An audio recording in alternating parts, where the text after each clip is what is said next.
Students, जब भी competitive examination में, वो चाहे एसएससी के द्वारा कंडक्टेड हो या बैंकिंग एग्जाम हो, इंप्रूविंग सेंटेंसेस या सेंटेंस इंप्रूवमेंट जैसे क्वेश्चंस आपके समक्ष आते हैं तो आप घबरा से जाते हैं। आखिर क्यों? आप जानते हैं कि मैं आपके साथ हूं और ऐसे ऐसे ट्रिक लेकर आता हूं, इतने ट्रिक्स आपको देता हूं जिनकी मदद से आप इस तरह के क्वेश्चंस को चुटकियों में हल कर लेंगे। तो आइए आज आपके समक्ष एसएससी के द्वारा कंडक्टेड सीजीएल टायर 2 के 2026 में होने वाली परीक्षा को टारगेट करते हुए इंप्रूविंग सेंटेंसेस के क्वेश्चंस को लेकर आया हूं। टॉपिक शुरू करने के पहले इस वीडियो को लाइक कर लें, मेरे चैनल को सब्सक्राइब कर लें और साथ साथ बेल आइकन को भी प्रेस कर लें ताकि आपको लेटेस्ट नोटिफिकेशंस मिलते रहें। Let's start. बड़ी आसान सा तरीका बताऊंगा आपको। क्वेश्चन नंबर 1 आपका है, the place was not cold only, गौर करेंगे आप, नॉट ओनली पे एंड ऑल्सो डैम्प और इस ऑल्सो पर। यदि ग्रामर का मैं बहुत अच्छा तो नहीं कहूंगा लेकिन अच्छा सा ज्ञान आपके पास है तो आपके दिमाग में एक कंजंक्शन जरूर उभर रहा होगा और वो कंजंक्शन है not only dot dot dot but also. यानी दो शब्द, टू वर्ड्स, एक कोल्ड और दूसरा डैम्प, इसको रिलेटिव कंजंक्शन से जुड़ा हुआ है। फर्स्ट वर्ड को जुड़ना चाहिए था नॉट ओनली से, लेकिन ये केवल नॉट से जुड़ा हुआ और ओनली बाद में है।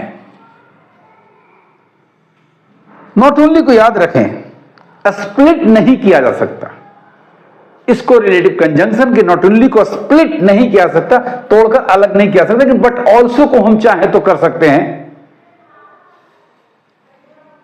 तो नॉट ओनली एक साथ होना चाहिए था और तब कोल्ड होना चाहिए था, not only cold.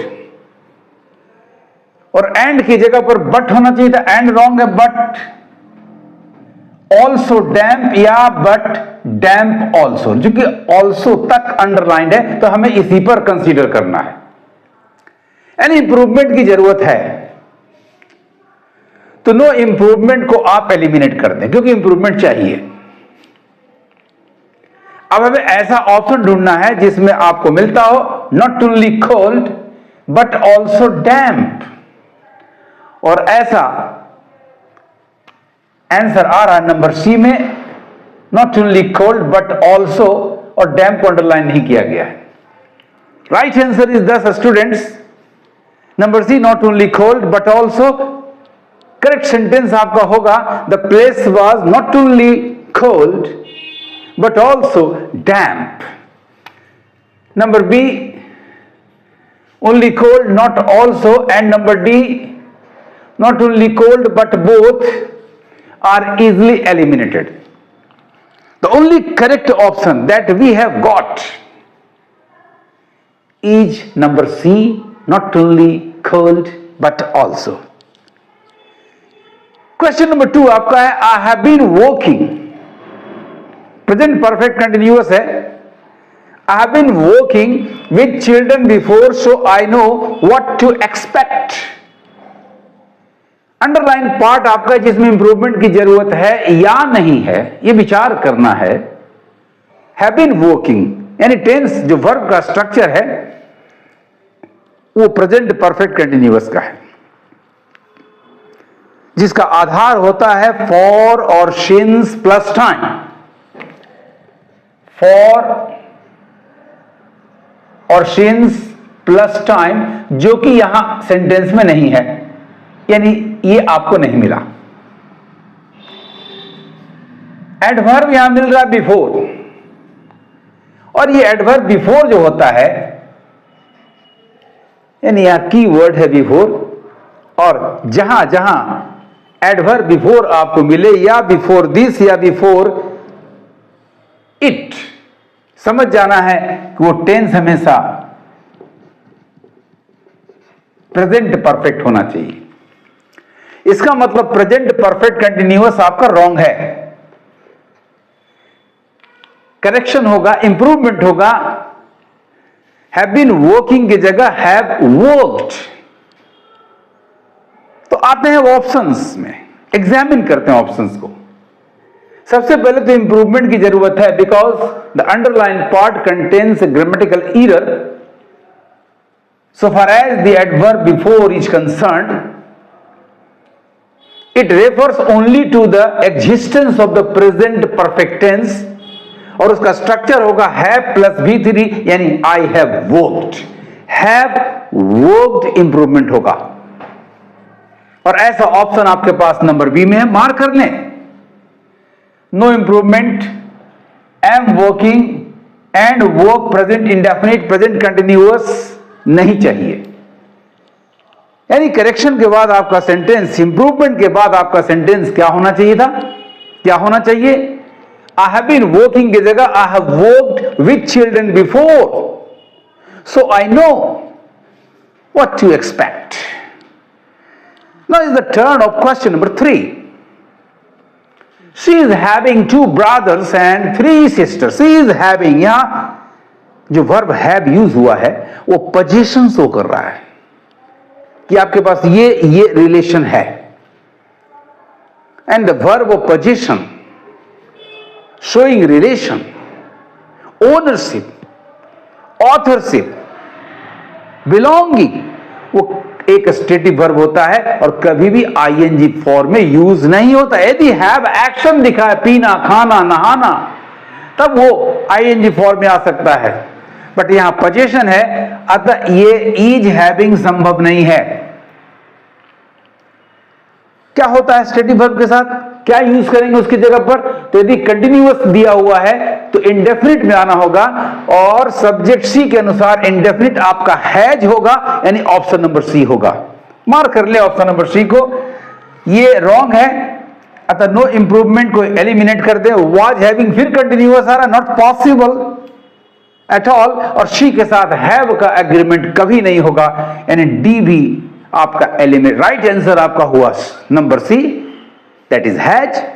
Correct sentence होगा इंप्रूवमेंट के बाद, सी हैज 2 ब्रदर्स, उसे 2 भाई, एंड 3 सिस्टर्स, और 3 बहनें हैं। अब बारी है लास्ट क्वेश्चन, क्वेश्चन नंबर 4 की। इफ यू हैड आस्क्ड मी, यदि आपने मुझसे पूछा होता, I had told you not to invest in that property। Sentence पढ़ने से क्या लगता है स्टूडेंट्स कि ये हाइपोथेटिकल है, हाइपोथेटिकल। काश आपने मुझे कहा होता। तो ऐसी स्थिति में इफ क्लाउज यानी एडवर्ब क्लाउज यदि एक्शन शो कर रहा हो तो पास्ट परफेक्ट होता है हैड प्लस V3।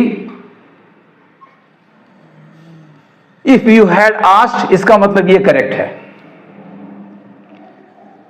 एक्शन है, पास्ट परफेक्ट है। यदि adverb clause, if clause, or that clause past perfect है, तो प्रिंसिपल क्लाउज आपका would have plus main verb 3 यानी फ्यूचर पास्ट परफेक्ट होना चाहिए, जबकि यहां पास्ट परफेक्ट मिल रहा है, इसका मतलब ये रॉन्ग है। क्या मैंने कहा स्टूडेंट्स, याद रखना इन सब बातों को। हाइपोथेटिकल सेंटेंसेस में यदि एक्शन की चर्चा हो, यदि बीइंग दिखाया जाए तो एडवर्ब क्लॉज में वर्ब, प्रिंसिपल क्लॉज में future past indefinite would plus main verb 1।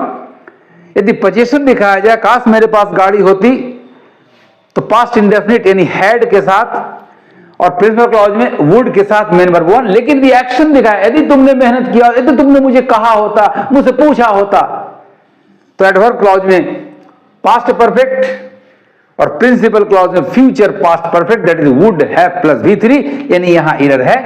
हमें ढूंढना है उस ऑप्शन को जिसमें वुड हैव प्लस V3 मिलता है, और ऐसा ऑप्शन आपके पास नंबर बी में है, I would have told you.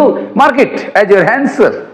How easy it is to find out the improvement. चूंकि इंप्रूवमेंट की आवश्यकता पड़ी तो no improvement, number A eliminated, I would tell future indefinite, past indefinite नहीं होगा, I will normal future indefinite नहीं होगा, सी और डी भी एलिमिनेटेड हो गया। राइट आंसर आपका हुआ आफ्टर द इंप्रूवमेंट। आपका करेक्ट सेंटेंस होगा अंडरलाइन पार्ट के जगह पर रिप्लेसमेंट आना चाहिए, number B, I would have told you. Correct sentence आपका हुआ if you had asked me I would have told you not to invest in that property, not to invest in that property. Students, आपको मेरे tricks और methods कैसे लगे comment जरूर करें और इस वीडियो को हाइप, लाइक और शेयर करना कतई नहीं भूलें। Thank you for watching my video.